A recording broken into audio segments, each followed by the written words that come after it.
dia, boa tarde, boa noite, galera. Uou, vamos ver agora o nosso capítulo.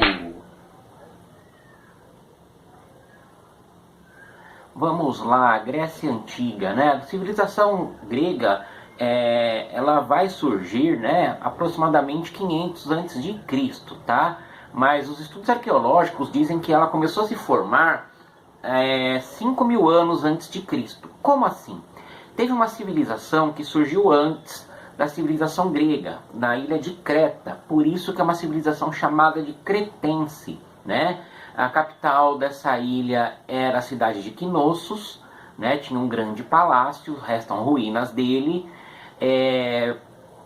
Foi uma civilização que se desenvolveu ali no mar Mediterrâneo, fazia comércio com os egípcios, com os fenícios e mantinha um contato marítimo com outros povos também da antiguidade, né? No Palácio de Knossos havia santuários, armazéns, oficinas, áreas para prática de esportes, né?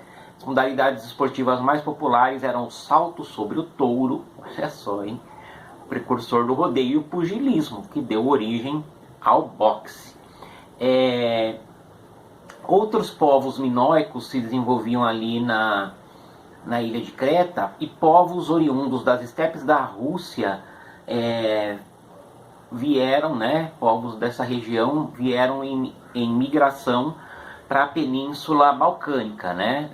Eram povos indo-europeus, ou seja, de etnia euroasiática, e eram entre eles os jônios, os eólios e os aqueus, né? Os aqueus fundaram algumas cidades, como Argos, Tirinto, Micenas, né? Então, por isso que essa união entre os povos de origem minoica com os de Creta deu origem à civilização creto-micênica, tá? Os minoicos eram os que já habitavam Creta, e os micênicos, né, eram os os aqueus, né? Então essa civilização creto-micênica é considerada o embrião da cultura grega, tá? Não só da cultura, como também da civilização. Continuando aqui, muito bem. Então, os gregos se organizavam em cidades-estado independentes. Eles nunca formaram o estado grego chamado Grécia. Na verdade, eles nem se chamavam mesmo de gregos, eles chamavam a si mesmos de helenos. E a região onde eles habitavam, que corresponde ao atual estado da Grécia, né? Não exatamente, mas corresponde ao atual estado da Grécia, se chamava Hélade. Então, eles eram os helenos, a região Hélade, tá?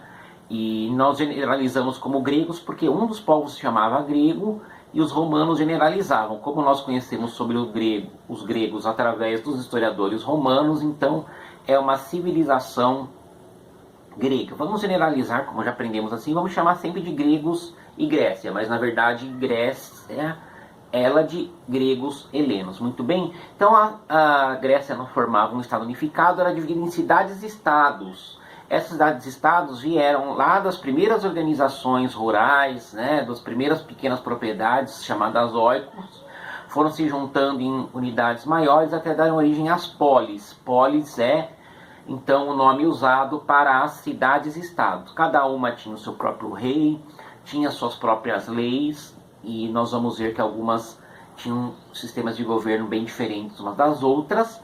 E também, assim, nunca houve um unificado, mas houve períodos em que uma polis dominava a região ou regiões próximas, tá? Algumas das cidades-estados mais famosas da Grécia Antiga eram Atenas, Esparta, Tebas, Corinto, Argos, Mégira, Mileto, Éfeso e Delfos, tá? Continuando, as formas de governo das polis: monarquia, governo de um, né? O rei que comandava a sociedade, o exército, a elaboração das leis, fazia papel de juiz, comandava a região, né? Região não, religião. E em Esparta havia 2 reis, né? Por isso que era chamado de diarquia. Monarquia, governo de um; diarquia, governo de 2, tá? Em Esparta a gente vê com mais detalhes isso. Oligarquia, governo de poucos, era o tipo de governo exercido pela aristocracia. Então, oligarquia é o mesmo que governo aristocrático, tá?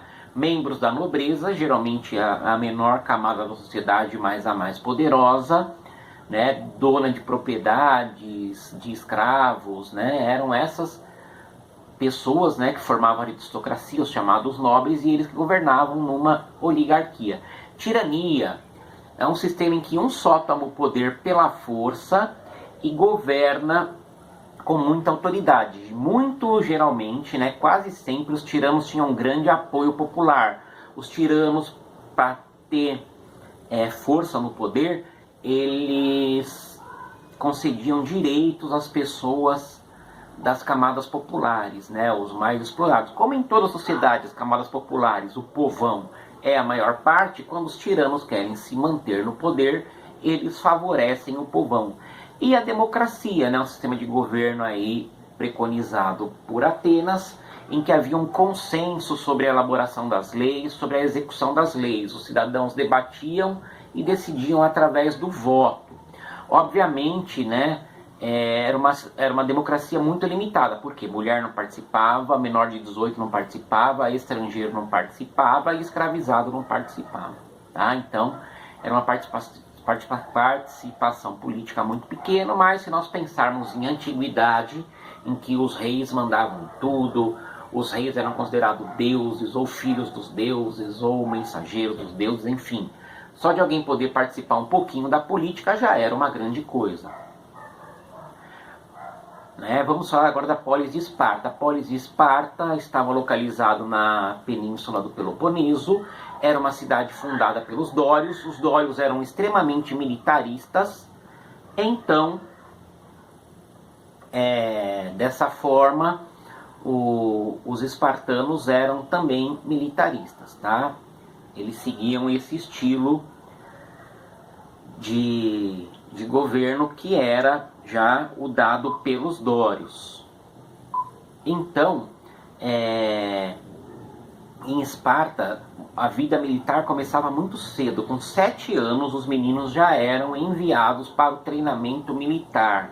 Era um treinamento militar muito duro, né? Um treinamento militar em que muitas vezes os meninos eram espancados, eram colocados sem roupa para ficar no frio. Pois é, não tinham comida. Se eles quisessem comer, eles tinham que roubar a comida. Olha só. Por quê? Se eles tivessem fome, era para roubar a comida, para que eles ficassem espertos, aprendessem a ser ousados. Por outro lado, se eles fossem pegos roubando, eram severamente espancados. Tá? Os superiores desses meninos militares, eles não, sempre que eles tinham um momento de incitar a rivalidade entre esses meninos, eles faziam, as lutas, as brigas eram estimuladas, só que ambos eram castigados. Então imagina, o tempo todo eles tinham que lutar, o tempo todo eles tinham que ser agressivos, o tempo todo eles apanhavam, eles aprendiam a resistir ao frio e aprendiam a resistir à fome. Com isso se tornavam super soldados, né? O guerreiro espartano era muito forte. E outra coisa, né? As pessoas tinham que ficar no exército dos 7 até os 30 anos. Pois é. Depois dos 30 anos começavam a ter funções administrativas, mas ficavam à disposição do exército até os 60 anos. Se tivesse uma guerra, precisasse de alguém, era chamado, né? A sociedade espartana, ela era de divisão social, né? O topo da sociedade era a nobreza, os espartiatas, né? E as pessoas que ou não podiam pagar as dívidas ou eram dos povos conquistados eram escravizados pelo Estado, tá? Eram chamados de ilotas. No século 7 a.C., 8 na verdade, no século 8 a.C., quando os recursos em Esparta começaram a faltar, eles invadiram regiões vizinhas, né? Então assim que eles adquiriam os escravizados. E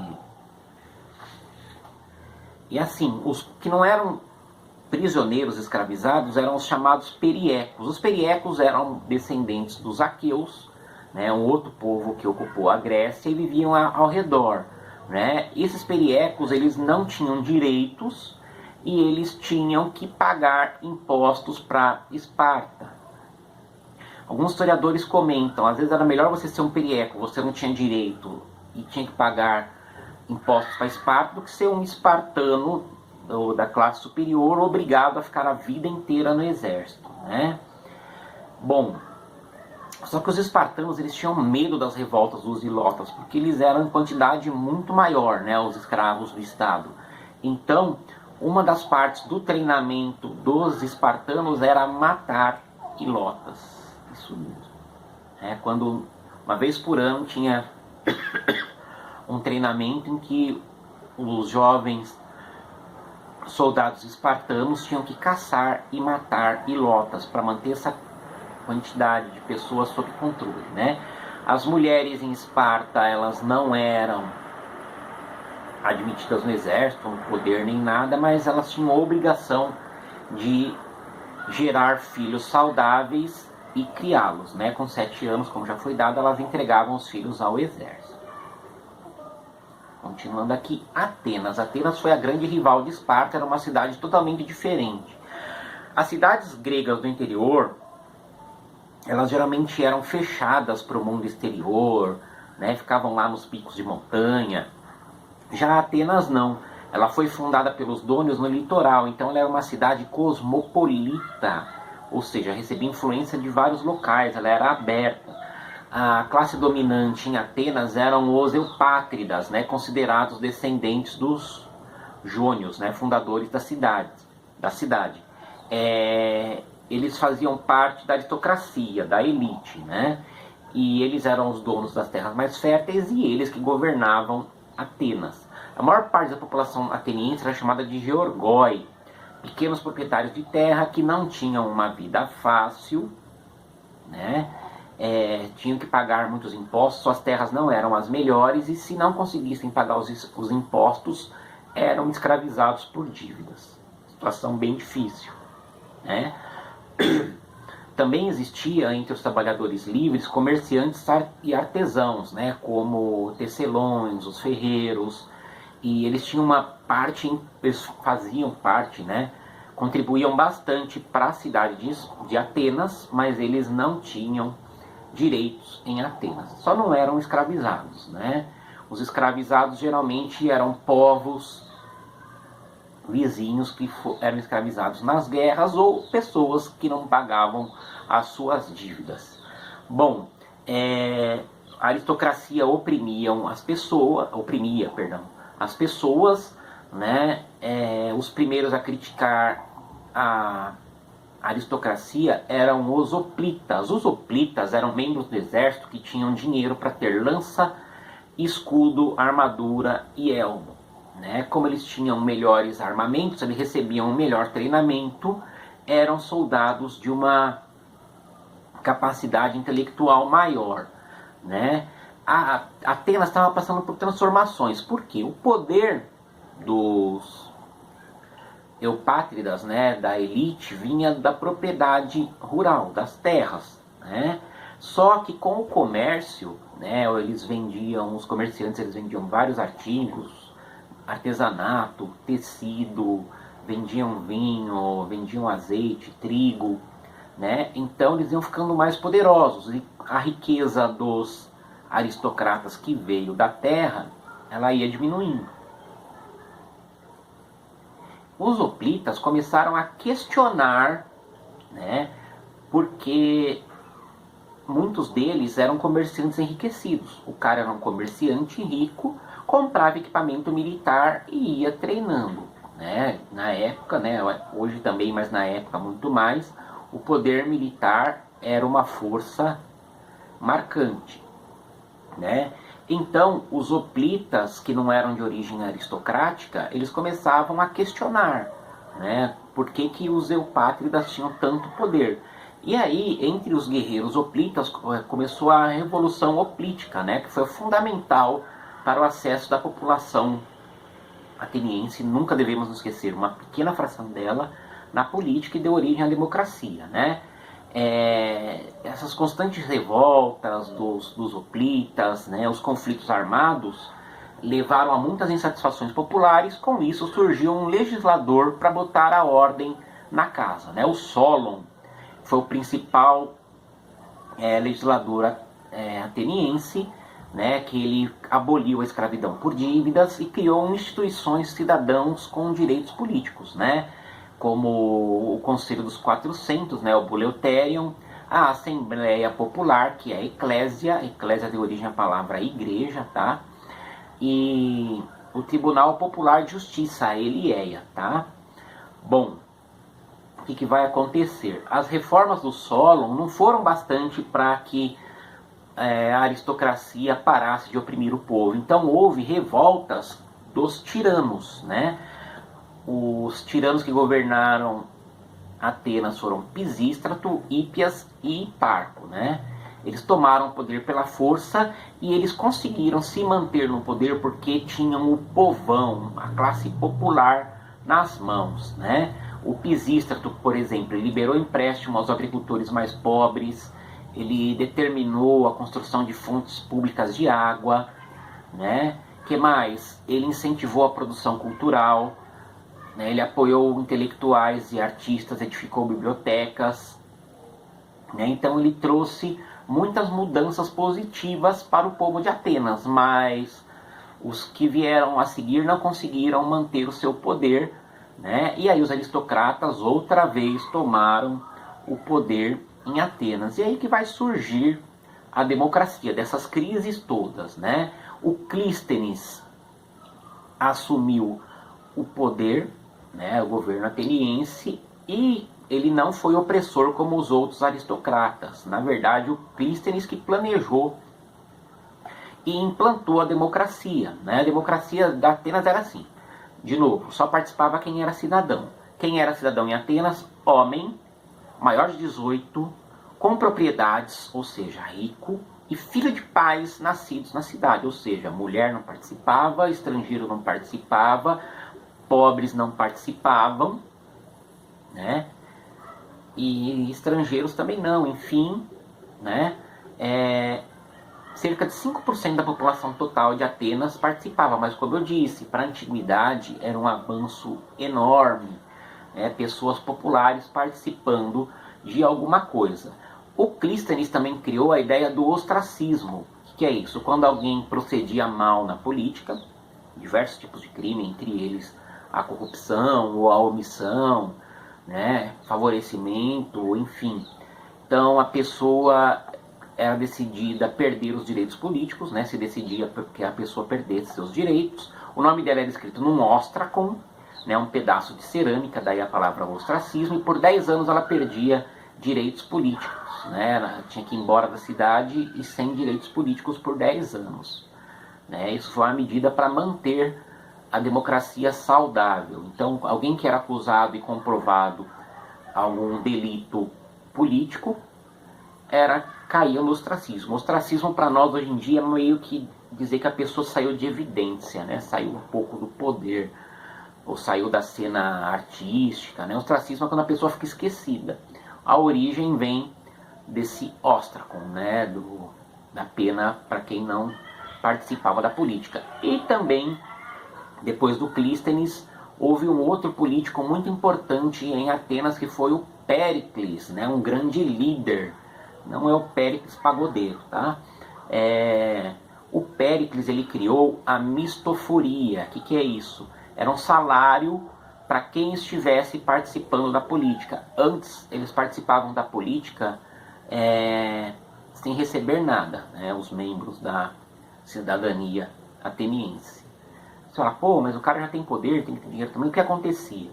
Muitos não queriam assumir suas responsabilidades políticas. Por quê? Para exercer a sua responsabilidade política, a pessoa teria que abandonar o seu negócio. E muitas vezes a pessoa ficava falida ao participar da política, né?